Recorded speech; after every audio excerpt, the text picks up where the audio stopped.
Hello, everyone. This is Still Rose's podcast. This podcast is created for women by women to elevate women's voices. I am very, very excited today.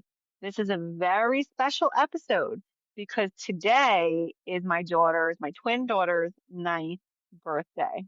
So for 9 years, I have had the pleasure of being the mom of two little girls. It has been a very unique and significant journey. It has taught me the greatest amount about myself. I don't usually get cheesy like this about being a mom. I've always been the person who has been very straightforward, very direct, a little bit pulling the emotion out of the, statements kind of thing about being a parent and what it really means. But when I had my son in 2016 and then the twins following in 2017, it was definitely the mark of a new era for me. It was no longer acceptable, in my opinion, for me to make decisions in the moment, fly by the seat of your pants, which is how I always had been previously. Up until I had kids, it was very much like throw anything at the wall, see if it sticks, or it was it was living, like I said, day to day, moment to moment, really not thinking about the future and not considering things, and because it was just me that I had to be responsible for. And so having kids really, really impacted me quite a bit. Having daughters and a son also impacted me quite a bit because there are things that I wanted to make sure that my daughters heard from me while they were growing up, while they're in development, that were really critically important to me. But what I discovered along the way was that I personally had biases and gender biases from my son to my daughters that at certain points it would trigger. And I'd be like, oh my gosh, I'm literally pushing them into these particular gender molds, and I don't want to do it that way. Now, I'm not talking anything outlandish or crazy here. Not crazy, that's not the right word because I really don't mean, I don't want to offend anyone. I'm not talking about anything outside of like traditional gender norms.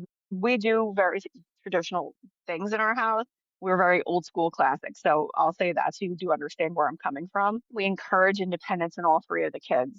We encourage decision making in all three of our kids. But what I noticed when my girls were growing up, for my son, I was consistently purchasing things and buying toys and things that were fine-tuning motor skills, and it was also things that were more science-based, which is interesting. He had one birthday where all he got were STEM kits. He got loads and loads of STEM kits, which was really, really cool. And I was the one who was really encouraging that. And then I realized for my daughters, I was getting things like less complex, and I was like really leaning towards giving them dolls and giving them like more traditional things. And I remember having these certain epiphany moments with the twins where I was like, I need to make sure that they're getting raised like with strength, endurance. I want them to be able to have strong character and stand on their own. But then there was also moments on the flip too, where for my girls, I was teaching them how do you fold clothes, how do you clean up, like, how do you wash dishes?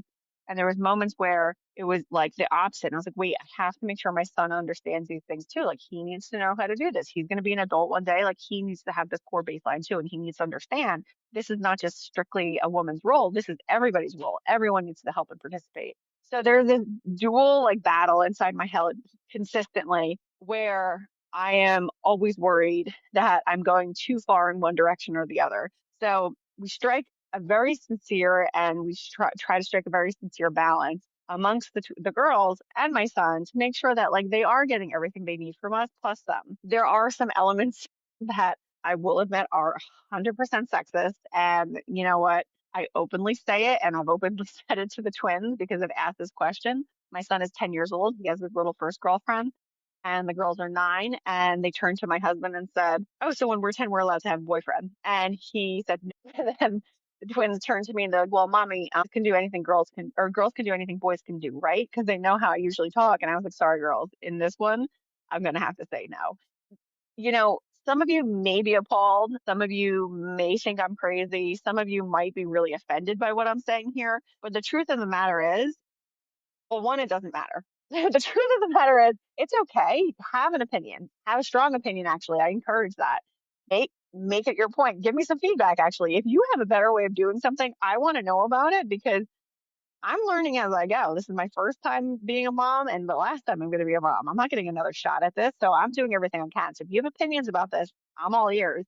But in our house, there are gender-based things that like we just haven't escaped. And I don't plan to. So the thing came up about the boyfriend. We said no. They said to me, "Mommy, right? Girls can do anything boys can do." And I said, "Absolutely not. Not in this instance. Sorry." Because there is that patriarchal old school thinking of like protect your daughters. It's in me too.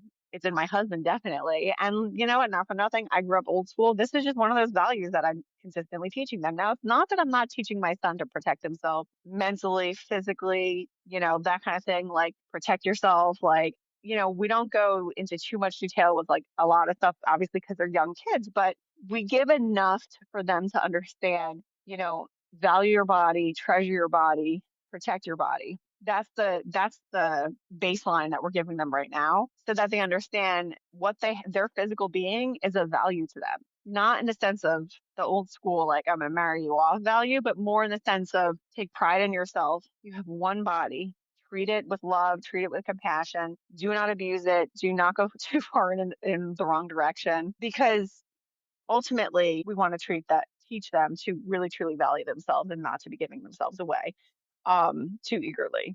Again, these are all things that like it's those parenting roadblocks and bumps and stops and dips and it's those forks in the road that you don't expect that you're like, okay, I didn't know I was going to get here so soon, but now I'm here and I'm going to take care of this. So there's all of that. Key messaging for my daughters consistently has been, I want you to come to me. I want you to talk with me. Like I very openly talk with them about things. I make sure that there's days where I'm going to them and saying, "Oh, I'm stressed out," because then it is like mommy shares her day with us. I'll share my day with mommy. I'm doing that purposefully. Everything I do is with intention. And the intention is always I'm trying to make sure they understand how to communicate.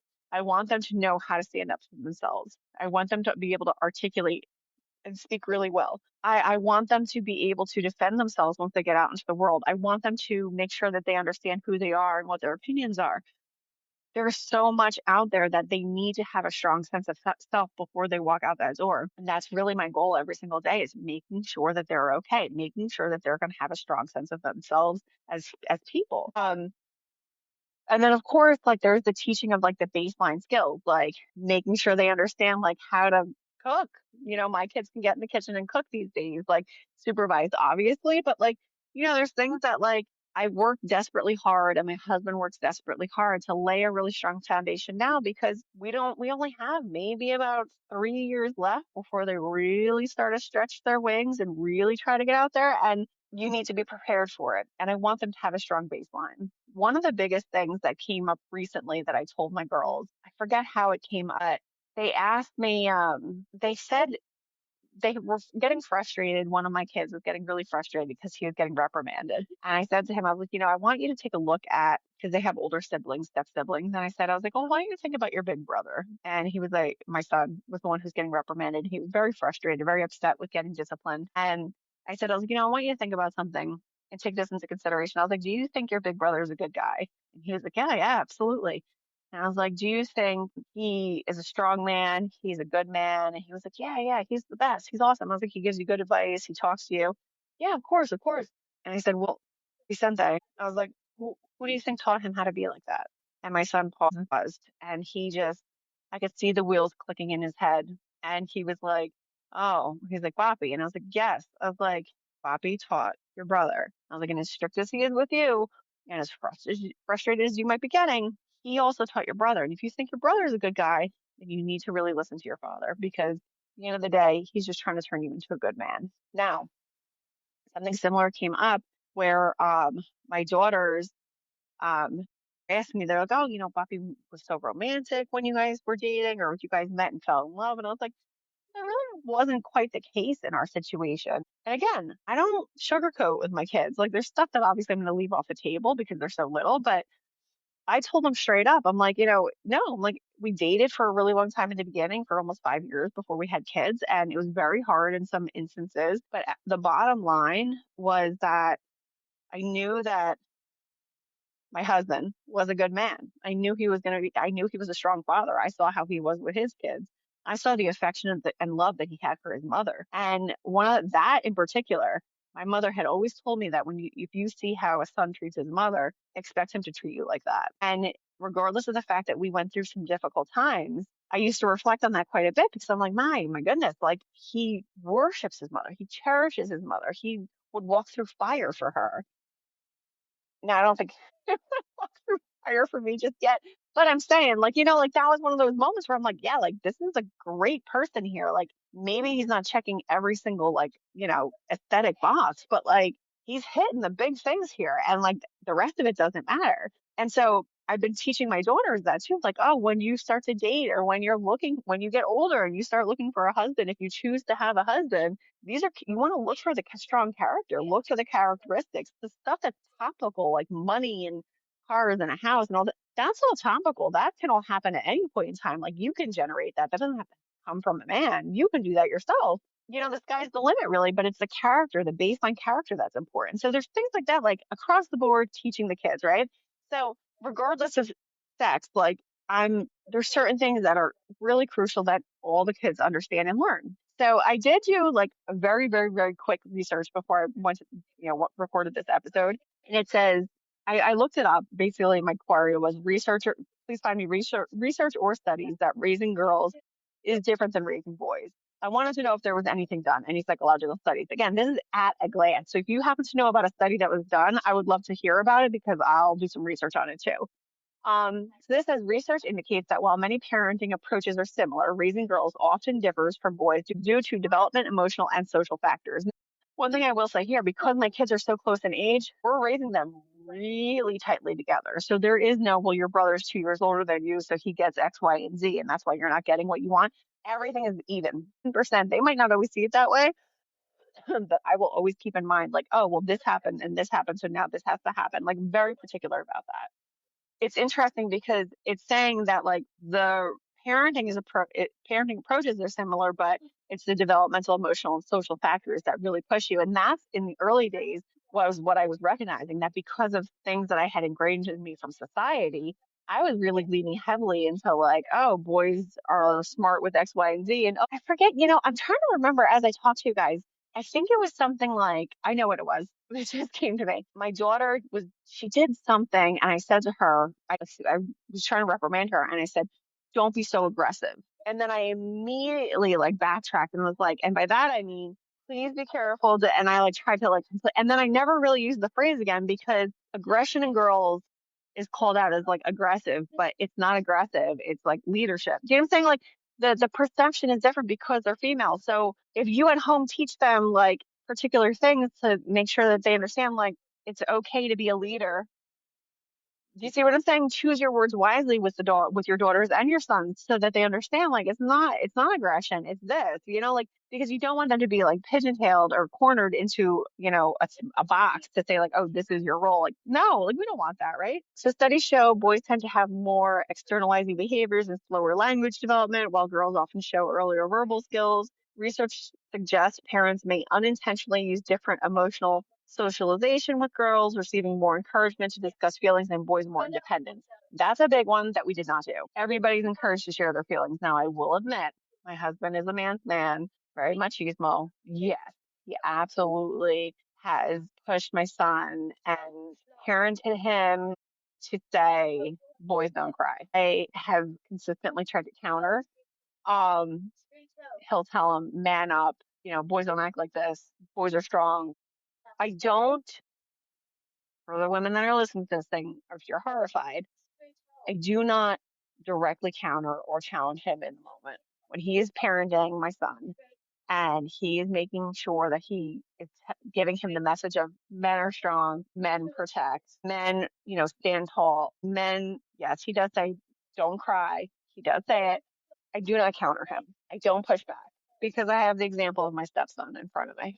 Fantastic young man. My husband raised him. I cannot challenge good results when I see them. Now, on the flip side of that, while my husband is teaching him this, I also have opportunities, multiple opportunities, plethora of opportunities to talk to my son and teach him how to articulate his feelings.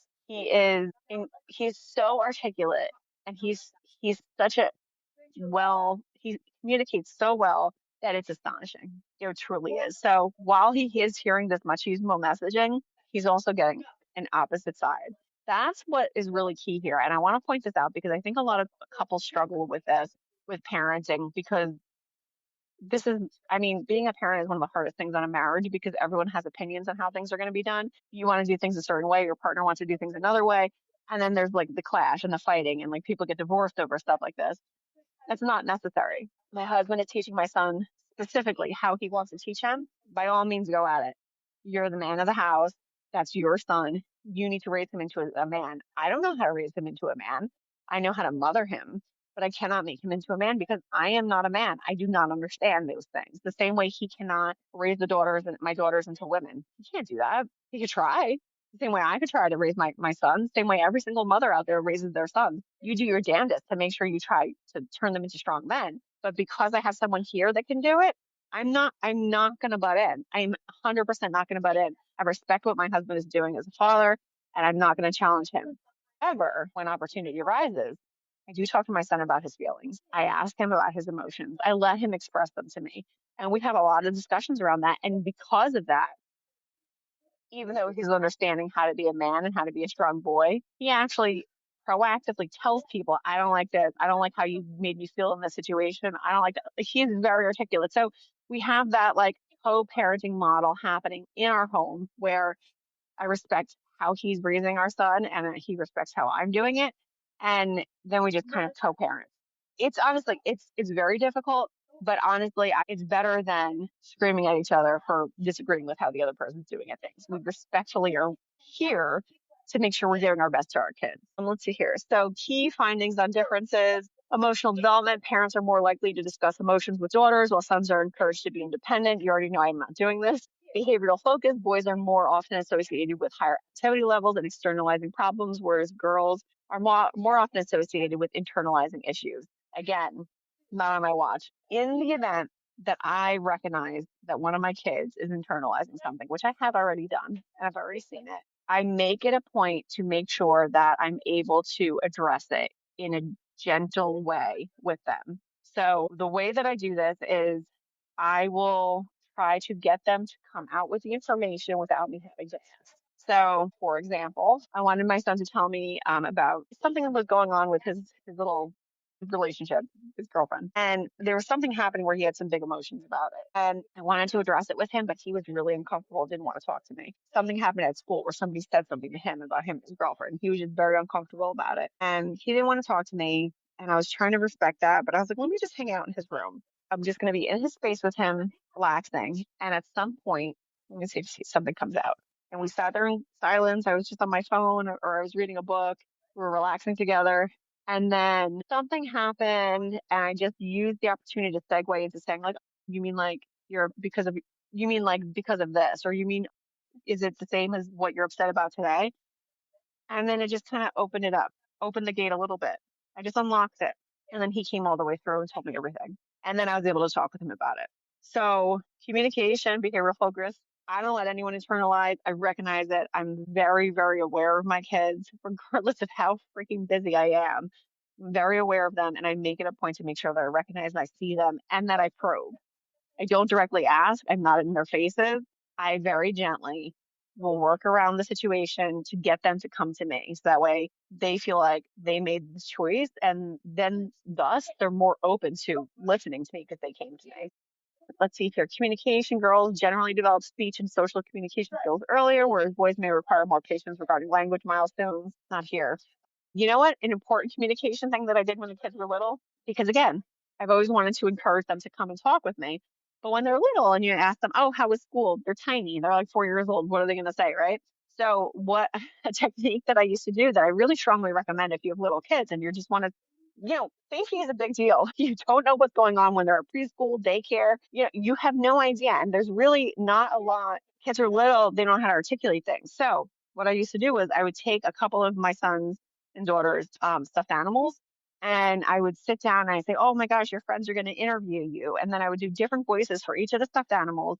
And I would have them, quote unquote, interview my kid. Oh, well, what about this? Da, da, da, and how was lunch? And what did you think about so and so? Is so and so still your friend? And like, I would just kind of just go through and then they would just talk. And then I would get to hear about their day because I would use that little technique. So that I always really liked. Communication was never an issue in our house. Let's see here. Brain development research indicates Differences in brain development with girl babies showing better awareness of faces and touch, while boy babies often react more strongly to stress. That's pretty interesting. I might actually want to do more research there. That's an interesting one. Parental interaction, a study published in PubMed.gov found fathers of daughters to be more attentive, using more emotional language compared to fathers of sons. That actually makes a lot of sense because, again, you have these gender biases or these already pre-cut gender roles where people are thinking that this is the way to raise a boy, this is the way to raise a girl, and there is no different. Like it makes sense actually. I don't agree with it, it just makes sense. Physical activity studies show parents may encourage more physical activity in boys and more caution in girls. Not here. As I'm recording this, my daughters are in the next room doing back bends, and I'm trying not to have a heart attack that they're going to smash their face or twist their neck. And they're just doing it. And it's driving me crazy because I'm here recording and all I want to do is go over there and yell at them, but I can't because I'm recording an episode and now they're staring at me. Let's see here. Nuances in research. Individual differences. Many experts emphasize that individual temperament often outweighs gender stereotypes. Meta-analysis in PubMed Central found only negligible differences in how parents control or manage boys versus girls. There are unique challenges for both genders, but if you are mindful and paying attention and just on your kids, you will be able to find a way. Now, it's all about like the way that I always approach it, and to be honest with you, is very similar to how I approach work with clients. Everybody communicates differently. Everyone's brain processes information differently. There is no cookie cutter role here, right? Even though all these children came from me and my husband, they are all very distinct, unique personalities.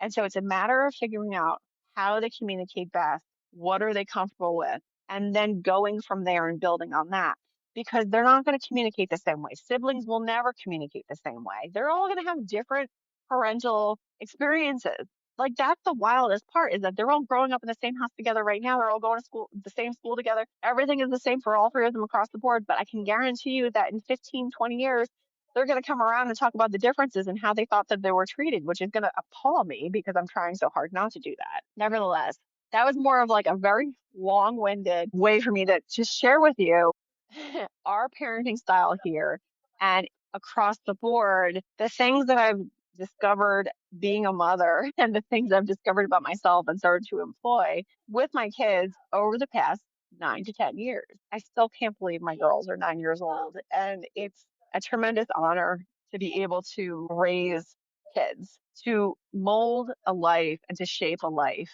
That's what we're doing here. You're not just having kids and they're just there. You're quite literally molding their life. It's not just physical life in your hands, you have their whole lives in your hands. And everything that you do, every word that you say, every experience that you give them is going to impact them for the rest of their lives.